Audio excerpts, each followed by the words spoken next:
Aksi unjuk rasa yang dilakukan oleh mahasiswa pada hari ini di penjuru tanah air pada hari ini dinilai oleh pengamat politik Bagindo Togar sebagai suatu hal yang wajar. Karena mahasiswa harus kritis melihat persoalan dari lingkup terkecil hingga lingkup nasional.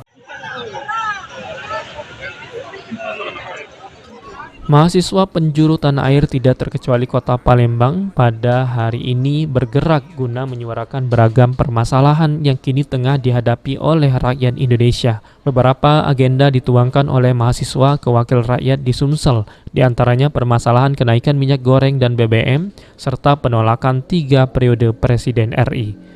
Menyikapi aksi mahasiswa hari ini, pengamat politik Bagindo Togar menilai jika mahasiswa memang harus kritis dalam melihat persoalan yang kini tengah dihadapi, mulai dari lingkup terkecil hingga nasional.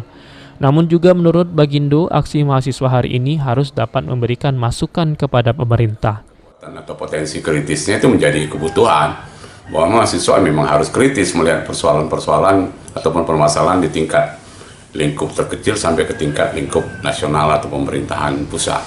Wajar-wajar saja, cuman persoalan menurut saya bagaimana agenda aksi tersebut, apa yang menjadi tuntutan-tuntutan yang krusial dan strategis yang harus diberikan kepada pemerintah, baik dalam kritik maupun masukan. Nah, itu sangat wajar ketika mahasiswa untuk bergerak, beraksi lewat aksi dan sikap-sikap mereka, apa yang menjadi bahasan mereka atau menjadi permasalahan buat mahasiswa yang tidak sesuai dengan pemikiran ataupun nilai-nilai yang terkait dengan daya intelektual dari kelompok. Sejauh ini menurut pengamat politik Bagindo Togar masih ada beberapa permasalahan yang cukup penting belum diangkat oleh mahasiswa, yaitu penyelenggaraan G20 November nanti yang harusnya mahasiswa harus juga membantu menyukseskannya.